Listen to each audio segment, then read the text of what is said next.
And now we go to the second architect, very different architect, because he lived in the 19th century, and it is his birthday today too. And just like in the case of Charles Moore, it's not a opulent presentation, but it's an invitation to reflect on an architect who is, at least in this part of the world, in our country and maybe in Europe in general, is less known. So Richard Morris Hunt, also North American. Let's read about him. Richard Morris Hunt, born on October 31st, just like Charles Moore and Zaha Hadid, was an American architect of the 19th century and an eminent figure in the history of American architecture.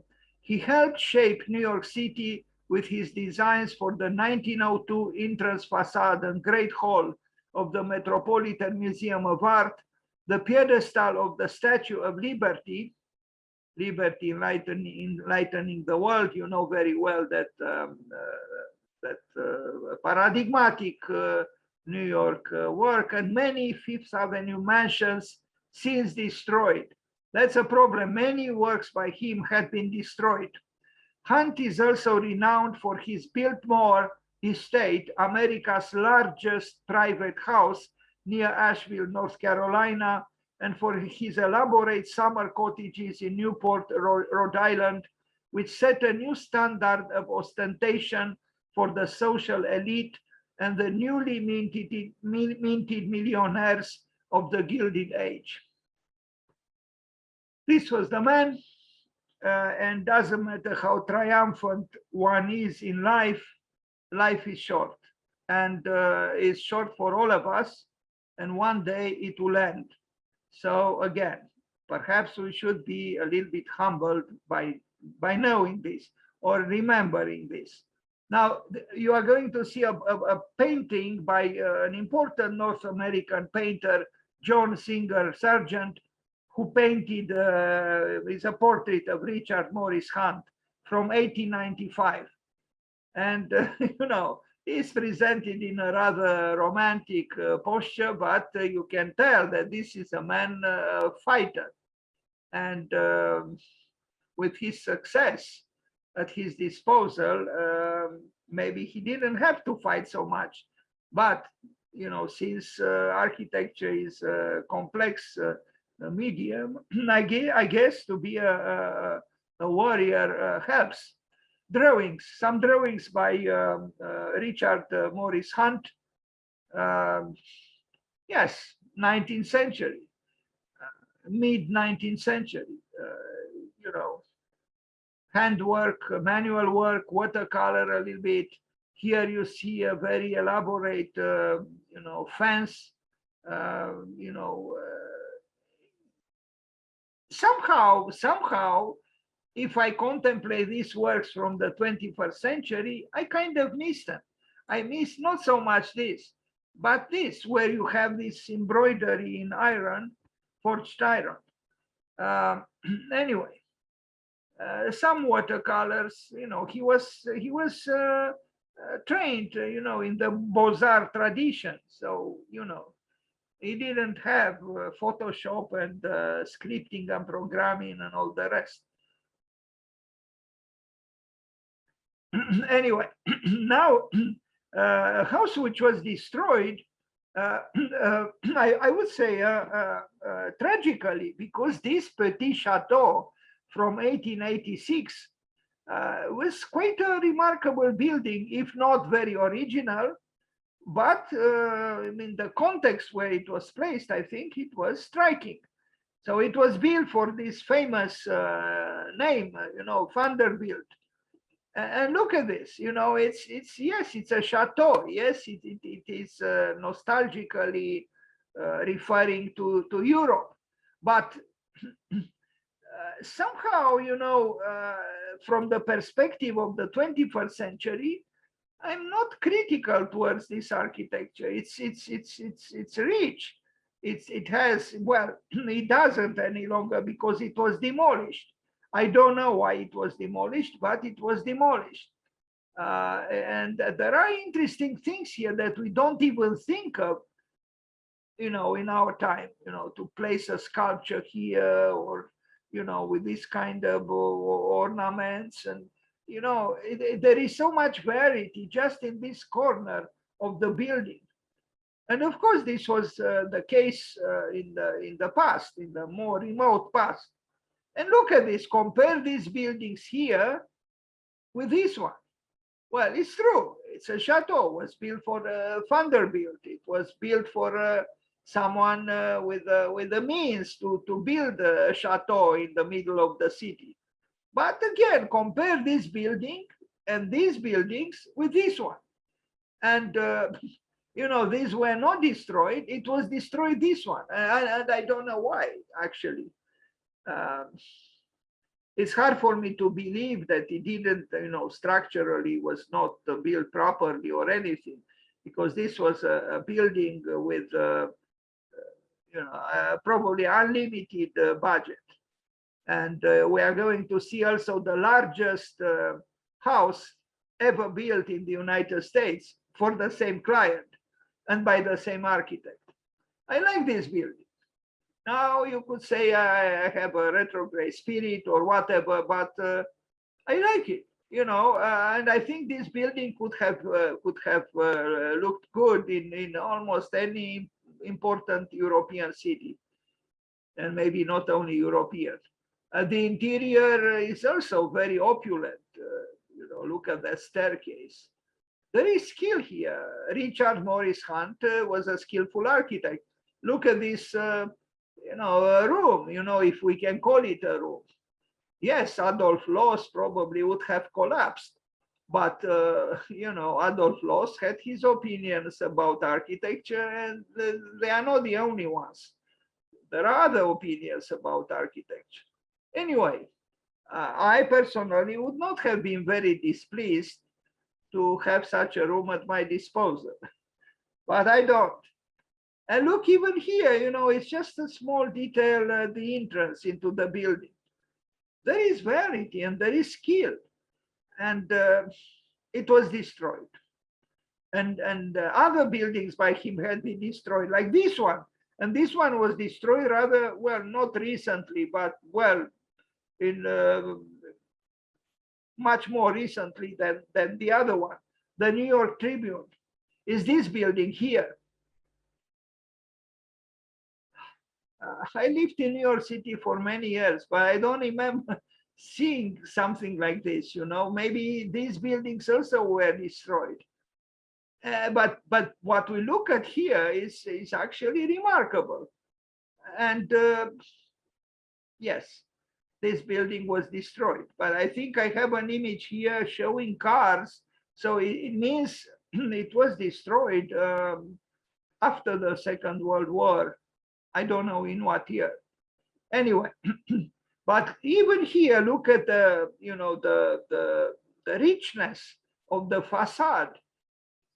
Yes, of course, we wouldn't easily accept something like this or even like this, but we cannot deny, richness. And there is the vigor of rhythm. It's I don't know about this Campanile, but anyway, the 19th century, Richard Morris Hunt. They obviously had a liking of Europe, so there was a strong tendency to import, a so-called cultured architecture from Europe.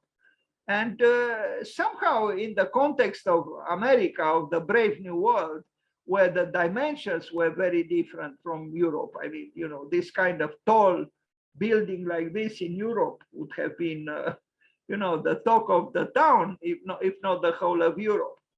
Well, in Manhattan, was different. I regret it was destroyed. It was, and he had other buildings. This is a short presentation, actually, If you search on the web for Richard Morris Hunt, you'll find many more examples. Now, this is a building in Rhode Island, 1888. It's another chateau in a way, but you cannot deny the harmony of the facade and the distribution of the various parts of the building. They are articulated properly. Okay, it's not a, it's not an avant-garde building. It's not a radical building. There are historical precedents, but I think in the absence of the European aristocracy, he did a good job in, serving the so-called the new money, the new rich peoples. And now we arrive at the largest private house, which was designed for George Washington Vanderbilt II between 1890 and 1895. And big it is. And you would say this was built for a king. Look at this. Actually, I think it's good. Yes, it's not, a certain chateau built for Francois Premier, but, again, I wouldn't mind at all if it was if I had a chance to live here, even in the 21st century. And even if I dislike historicism, but I think it's built with grace, and there is a harmonious spirit here at work. Yeah, it's not a very original architecture, it is true, but it has virtues, which shows that perhaps what I kept saying in my previous talks, that we have to advocate the new and only the new and only the new. But I think it's also possible in architecture to create, to build buildings which are not radically new, but still respond to the name architecture. Although you would say, what does this have to do with the T model of Henry Ford, with the realities of, well, it was built in the 19th century, but, and clearly it had a liking for Europe. This is the library, a very opulent library. Look at this. I mean, wow, all those books there on those shelves. Yes, this was not built for anybody. This was built for somebody. And look, even on that table, there are books one near the other, and what can we say? A rich America. I mean, this person was rich in the United States. There is significant poverty for a large segment of the population, but this building was not built for that segment. Anyway, sculptures and a lot of ornamentation and color and books. How much can one read? I like books too, and I have the vice of acquiring books, and it is a vice. How much can you read? Really, because the day has only 24 hours. Doesn't matter your desire to know. Anyway, a Vanderbilt library, we are talking here about very powerful people from the point of view of having money. Now, the administration building at the World's Columbian Exposition in Chicago from 1893. Here it is. And this was also destroyed. You might not like this kind of historicist building, but you cannot contest certain values that it has.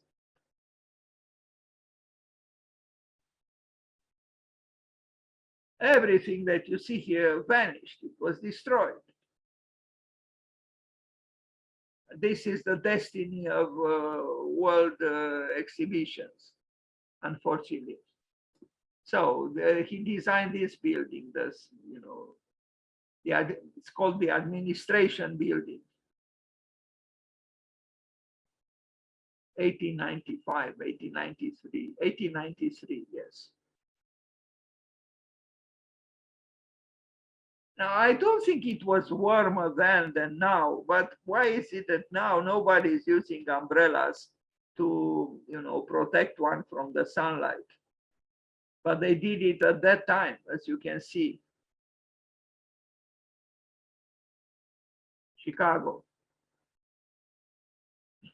It's kind of funny, that here we have the Brave New World advocating democracy, and we have here an imperial statue, quite, impressive, imported straight from imperial Rome. And you wonder, I mean, the court of honor.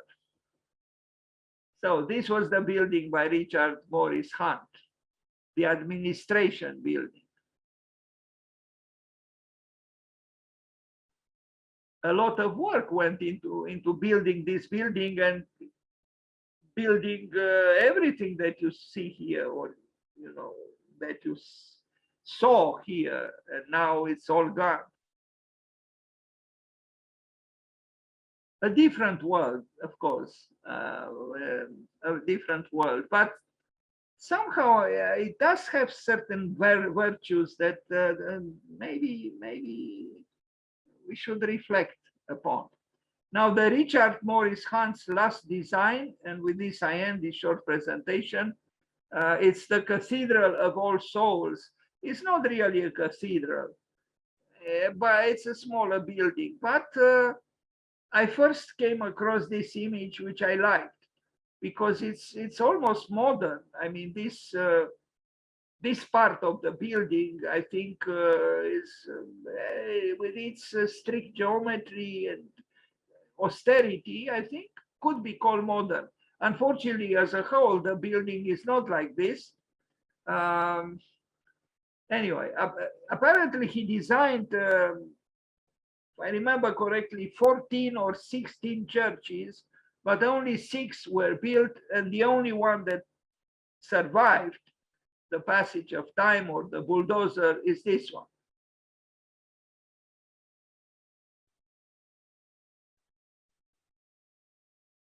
Richard Morris Hunt.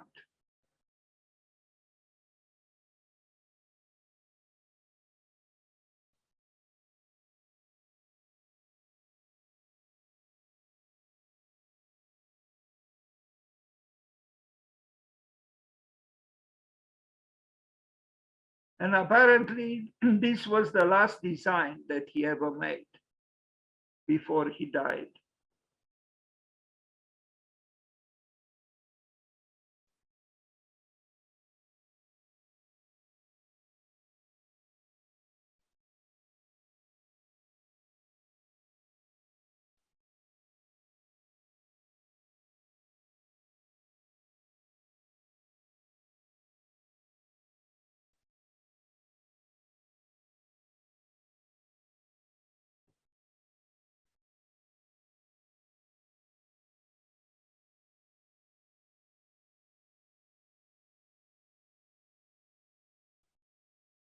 Okay, so let's wish him happy birthday.